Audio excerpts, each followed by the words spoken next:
Vamos avançando então sobre seção 6 do registro do livro 4, então, indicador real.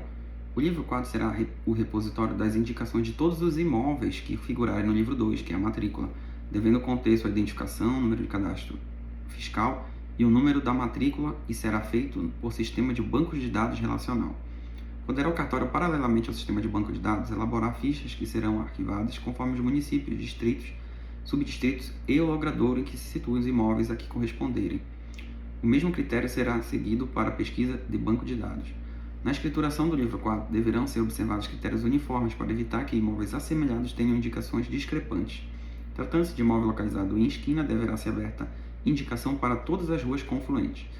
Sempre que for averbada a mudança de denominação do logradouro para o qual o imóvel faça frente, ou seja, a frente, a construção de prédio ou a mudança de sua numeração, deverá ser feita nova indicação no livro 4, indicador real. Portanto, se forem utilizadas fichas, será aberta outra e conservada a anterior com reemissões recíprocas. Os imóveis rurais deverão, então, não é uma opção, é obrigatório, deverão ser indicados no livro 4, não só por sua denominação, mas também por todos os demais elementos disponíveis para permitir a sua precisa localização. Dentre os elementos recomendados devem figurar aqueles atinentes a acidentes geográficos conhecidos e mencionados nas respectivas matrículas. Cada elemento de identificação utilizado deve ensejar uma indicação. Deverão ser mencionados os números de inscrição no cadastro do INCRA e no da Receita Federal do Brasil, NIF. Vamos agora para o indicador pessoal da subseção 7, livro 5. O livro 5, dividido alfabeticamente, será o repositório do nome de todas as pessoas que individual ou coletivamente, ativa ou passivamente, direta ou indiretamente, inclusive os cônjuges, figurarem nos demais livros, fazendo a referência ao respectivo número de ordem, será feito pelo sistema também de banco de dados relacional. Poderá o cartório, paralelamente ao sistema de banco de dados, elaborar fichas que serão arquivadas por ordem alfabética rigorosa. Ao lado do nome do interessado, deverá constar o número de inscrição no cadastro de pessoa física, que é o CPF, ou registro geral da cédula de identidade, RG, ou filiação respectiva, quando se tratar de pessoa física, ou do número de inscrição do CNPJ, quando pessoa jurídica. Após a averbação de casamento, e sendo o caso, deve ser aberta indicação do nome adotado pelo cônjuge, com remissão ao nome antigo, cuja indicação será mantida. Vamos para a subseção 8 do livro de registro de aquisição de imóvel rural por estrangeiro. O livro de registro de aquisição de imóvel rural por estrangeiro terá o formato e lançamentos preconizados no regulamento em lei que o instituiu. A escrituração deste livro não dispensa correspondente no livro 2, registro geral. Então, vou registrar, por exemplo, na matrícula, no livro 2, registro geral, e também vou mencionar o ato nesse livro de registro de aquisição de imóvel rural por estrangeiro. Este livro poderá ser escriturado pelo sistema de fichas ou banco de dados relacional, desde que adotados os mesmos elementos de autenticidade das matrículas e de segurança da base de dados. Todas as aquisições de imóveis rurais por estrangeiro deverão ser obrigatórias e trimestralmente. Então, a comunicação é a cada 3 meses, 4 vezes no ano, portanto. Então, deve ser feita obrigatoriamente e trimestral ao INCRA e à Corregedoria Geral da Justiça, ainda que inaplicáveis as restrições estabelecidas na Lei 5709 de 71 e o seu decreto regulamentador 71965 de 74. Na hipótese de inexistência de aquisição de imóvel rural por estrangeiro, mesmo que não tenha nenhuma, a comunicação negativa é obrigatória e deve ser feita também a cada 3 meses à Corregedoria Geral da Justiça. As comunicações serão realizadas mediante cadastramento de planilha no portal da extrajudicial, anexando no sistema de cópia da respectiva matrícula. Então, vai ser feita pelo portal da extrajudicial essa comunicação a cada 3 meses, mesmo que seja negativa, e eu vou anexar cópia da respectiva matrícula no sistema. Além disso, é obrigatória a comunicação à Corregedoria Geral de Justiça pelo e-mail de código 5.1@tjsp.jus.br. Ou seja, cada 3 meses eu vou comunicar, mesmo que seja negativa, no portal do extrajudicial, vou anexar cópia da matrícula e, além disso, eu vou mandar um e-mail de código 5.1@tjsp.jus.br obrigatoriamente. Então, logo ocorra o ato com cópia reprográfica das respectivas matrículas atualizadas, mas sem necessidade de preenchimento de novas planilhas, todas situações que envolvam alteração de cadastro efetuado em nome do estrangeiro. Então, essa comunicação por e-mail, ela é tão logo ocorre o ato. Ela não aguarda os 3 meses, diferentemente da do portal, que aguarda 3 meses. É obrigatório, então, ser informado das duas formas, no estado de São Paulo. mas sem necessidade de se preencher novas planilhas para isso, ou qualquer alteração que haja com relação ao imóvel. Quando se tratar de aquisição de imóvel rural situado em área indispensável à segurança do território nacional, a comunicação também será feita obrigatoriamente ao Conselho de Defesa Nacional. Na aquisição de imóvel rural por pessoa estrangeira, física ou jurídica, é da essência do ato de escritura pública. Qual é a importância disso? Não há o desconto de 40% quando é feito por instrumento particular no Estado de São Paulo. Então, toda aquisição de imóvel rural por estrangeiro é obrigatória escritura pública, mesmo que abaixo de 30 salários. Sendo vedado ao registrador, sob pena de responsabilidade, registrar títulos que não atendam os requisitos legais, ou seja, ele não pode jamais registrar um instrumento particular nesse sentido. O registrador deverá manter controle atualizado tanto das dimensões das áreas adquiridas por pessoa estrangeira, quanto da dimensão das áreas dos estrangeiros da mesma nacionalidade, visando cumprir as restrições impostas pela Lei 5709 de 71 e seu decreto regulamentador 74965 de 74. Quando houver alterações das circunstâncias ou desmembramentos da comarca, o oficial da servente atingida deverá, no prazo de 30 dias, encaminhar tais informações à nova unidade de registro de imóveis. A pessoa física estrangeira, ainda que casada com brasileiro e, mesmo residindo no Brasil e com filhos brasileiros, para adquirir imóvel rural, submete-se a essa lei de aquisição de imóvel rural para o estrangeiro e o decreto regulamentador. Ponto importante: o cidadão português declarado titular de direitos civis em igualdade de condições com os brasileiros poderá livremente adquirir imóveis rurais mediante comprovação dessa condição com a apresentação da carteira de identidade perante o tabelião de notas ou registrador, consignando o fato no registro. Aplicam-se as mesmas restrições relativas à aquisição de imóvel rural por estrangeiro aos casos de fusão e incorporação de empresa, de alteração de controle acionário de sociedade ou transformação de pessoa jurídica nacional para pessoa jurídica estrangeira. Ou seja, aplicam-se, então, constou essa parte no registro de imóveis, justamente para que não haja esse subterfúgio de, já que eu não posso adquirir, sou estrangeiro, então eu vou comprar uma empresa brasileira e ser controlador, burlando a regra de proteção. Vale ressaltar que, no caso de Portugal, admite-se os mesmos direitos, desde que na vigência do Tratado de Reciprocidade Brasil-Portugal. Vamos então para a seção 4.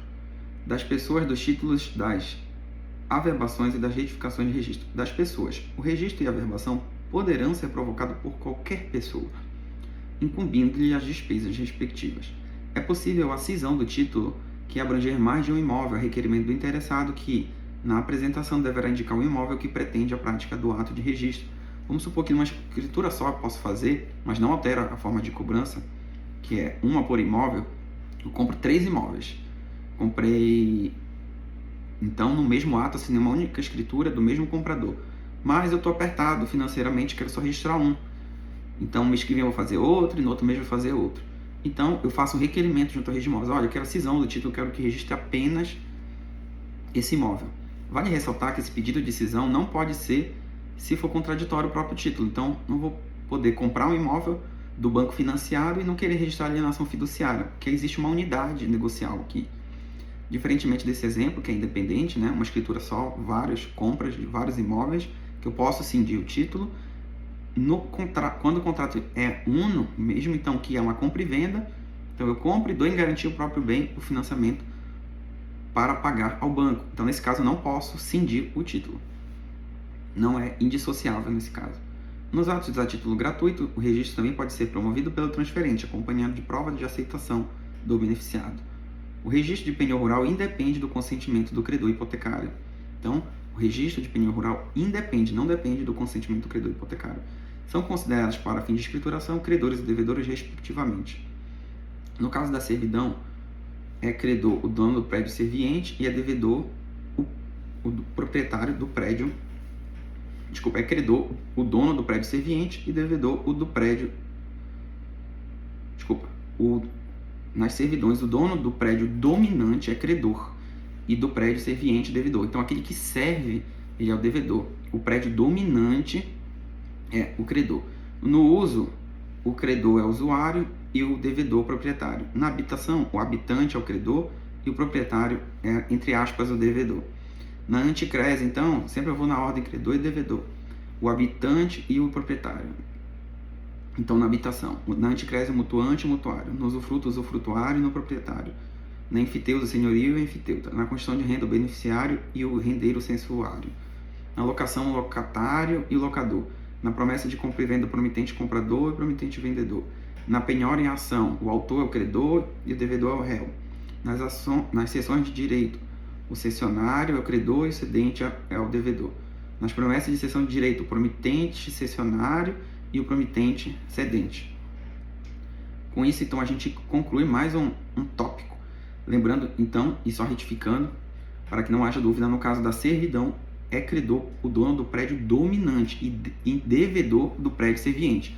Se o meu prédio tem que servir o outro para maior utilidade, então o ônus é meu, no meu prédio. Então eu sou o devedor dessa relação jurídica, assim atendendo a nomenclatura das normas. Vamos então agora para a parte dos títulos da seção 2. Subseção 2. Somente são admitidos a registro escritura pública, inclusive lavrada em consulado brasileiro, e escritos particulares autorizados em lei, assinado pelas partes com as firmas reconhecidas, dispensando o reconhecimento de firma quando se tratar de ato praticado por entidade vinculada ao sistema financeiro de habitação. Atos autênticos de países estrangeiros com força de instrumento público, legalizados e traduzidos na forma da lei, e registrados no registro de títulos e documentos, assim como as sentenças proferidas por tribunais estrangeiros após a homologação do Superior Tribunal de Justiça, mas atualmente, então, é feito pelo Superior Tribunal de Justiça, mas na lei de introdução está constando do STF, que seria a forma errada. Admite-se a registro também, então, carta de sentença, formal de partilha, certidão e mandado extraído de autos de processos judiciais. Contratos ou termos administrativos assinados com a União, Estado, Município, Distrito Federal no âmbito de programa de regularização fundiária e de programas habitacionais de interesse social, dispensado o reconhecimento de firma. Quando se tratar de ordem de indisponibilidade, que é a verba, portanto, que tenha por objeto título determinado, que já esteja tramitando no registro imobiliário para fim de registro, sua prenotação ficará prorrogada até que seja solucionada a pendência, cumprindo seja anotada a ocorrência na respectiva prenotação no local próprio no livro 1, protocolo. Na hipótese descrita anteriormente, no caso da indisponibilidade, também permanecerá suspensa a prenotação dos demais títulos representativos de direitos reais conflitantes relativos ao mesmo imóvel, que forem posteriormente protocolados, passando-se a qualificação, observadas a ordem de prioridade decorrente da anterioridade do protocolo. Então, mesmo no caso da indisponibilidade, tem que obedecer à anterioridade do protocolo, o princípio da prioridade, salvo se for de um título em tramitação e uma ordem específica, e mencionar, inclusive, o título. Assim, então, apreciar definitivamente a matéria na esfera jurisdicional. Então, uma exceção é quando se trata de disponibilidade de título, de objeto título determinado, e esteja tramitando registro imóvel. Então, eu determino, eu como magistrado, a indisponibilidade de bens, inclusive a suspensão de eventual título que esteja em tramitação protocolado, porque eu sou o juiz e busco, então, satisfazer aquela execução. Nesse caso, a prenotação vai ficar prorrogada, até que seja solucionada a pendência, cumprindo seja anotada a ocorrência na parte de prenotação. Se não houver uma menção expressa a eventuais títulos em tramitação, vai obedecer a ordem do protocolo. Portanto,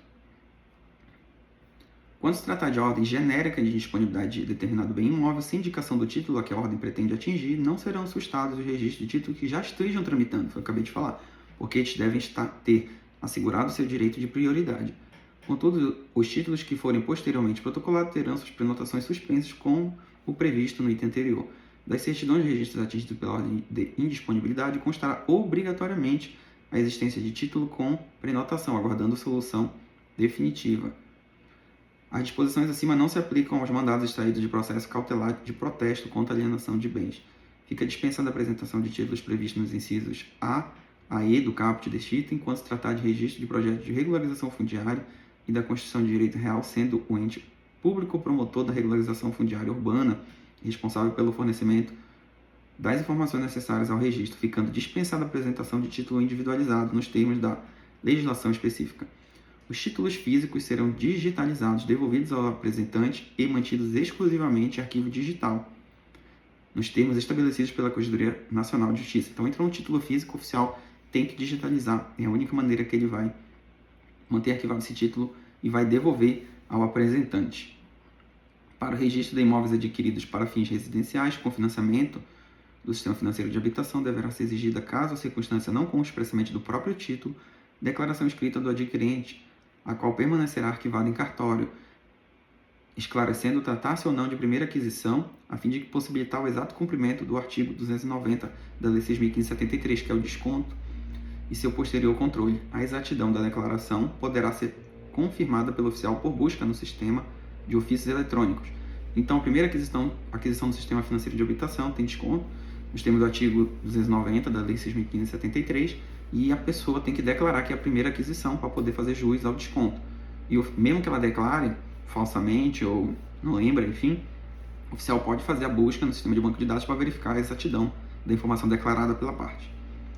Em caso positivo, a redução da cobrança de emolumentos prevista no artigo 290 da Lei 6.015 incidirá sobre todos os atos relacionados à primeira aquisição.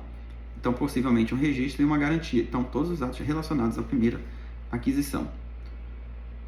Inclusive, depois o cancelamento, em tese, dessa garantia, pois está relacionado a essa primeira aquisição. Ele diz todos os atos relacionados. Quando do registro da escritura ou escrito particular autorizado por lei que tenha por objeto imóveis hipotecados a entidades do sistema financeiro de habitação, os oficiais, sob pena de responsabilidade, procederão na forma do disposto no parágrafo único do artigo 1º da Lei 8.004 de 90. Os oficiais de registro de imóveis, quando cabível, receberão interessados por meio da SERP ou da UNR os extratos eletrônicos para registro ou averbação de fatos, atos ou negócios jurídicos, segundo a definição da Corregedoria Nacional da Justiça. O oficial qualificará o título pelos elementos, pelas cláusulas e pelas condições constantes do extrato eletrônico e colocará à disposição do requerente as informações relativas à certificação do registro em formato eletrônico. O requerente poderá, a seu critério, solicitar o arquivamento da íntegra do instrumento contratual, que deu origem ao extrato eletrônico relativo a bens móveis. No caso de extrato eletrônico para registro ou averbação de atos e negócios jurídicos relativos a bens imóveis, ficará dispensada a atualização prévia da matrícula quando os dados objetivos ou subjetivos previstos no artigo 176 da Lei 6.573, exceto dos dados imprescindíveis para comprovar a subsunção do objeto e das partes aos dados constantes do título apresentado, ressalvado o seguinte: 1. Não poderá ser criada nova unidade imobiliária por fusão ou desmembramento sem observância da especialidade. Foi o que eu disse. Primeiro pode ser o caso de retificar para depois fundir ou unificar esse imóvel. 2. Subordinar-se a dispensa da atualização à correspondência dos dados descritos do imóvel e dos titulares entre o título e a matrícula. Será dispensada, então, também no registro de imóveis, a apresentação de escritura de pacto antinupcial, desde que os dados de seu registro e o regime de bens estejam indicados no extrato eletrônico. Então, aplicava apenas no caso de extrato eletrônico, com a informação sobre a existência ou não de cláusulas especiais. Então, casados na separação de bens, sem cláusulas especiais. Casados na comunhão universal de bens, sem cláusulas especiais. Então, nesse caso, o extrato eletrônico dispensa a apresentação da escritura de pacto antinupcial, presumindo que a informação declarada pela instituição financeira de habitação seja verdadeira. O instrumento contratual, então, que se refere ao inciso 2 do parágrafo 1º do artigo 6º da Lei 14.382 de 2022, será apresentado por meio eletrônico ou digitalizado nos termos do inciso 8 do caput do artigo 3º desta mesma lei, acompanhado de declaração assinada eletronicamente de que o conteúdo corresponde ao original firmado pelas partes. Portanto, muita atenção, isso é apenas aplicável para extrato eletrônico. Nos demais títulos tem que apresentar a escritura pública de pacto antinupcial. Tratando-se de uso capião, os requisitos de matrícula devem constar do mandado judicial. Incumbe ao oficial impedir o registro de título que não satisfaça os requisitos exigidos pela lei, quer sejam com substancial instrumento público ou particular, quer os atos judiciais. Embora simples esse item, ele é muito utilizado em decisões da Corregedoria. O oficial ele tem que qualificar qualquer título, judicial, instrumento público ou particular. É dever, olha como diz a norma, incumbe ao oficial impedir o registro que não satisfaça os requisitos da lei. Então, como regra, ato judicial tem que ser qualificado sim, salvo se for um mandado, uma ordem imperativa para cumprir sob pena de prisão, que seria um caso excepcional. Com exceção do recolhimento do imposto de transmissão e prova do recolhimento do laudeme, quando devido, nenhuma exigência relativa à quitação de débitos para com a Fazenda Pública, inclusive a quitação de débitos previdenciários, fará o oficial para o registro de títulos particulares, notariais ou judiciais. Ou seja, apenas com relação ao imposto de transmissão, o ITBI, o ITCMD, quando for um ato gratuito, seja doação, seja inventário, e o ITBI, qualquer outro negócio jurídico gratuito, deve o oficial zelar, então, por esse recolhimento. Tem decisões da Corregedoria também que a exatidão perfeita não é matéria, então, a ser adentrada pelo oficial, porque o fisco é a ele assegurado a qualquer momento a cobrança via execução fiscal desse crédito.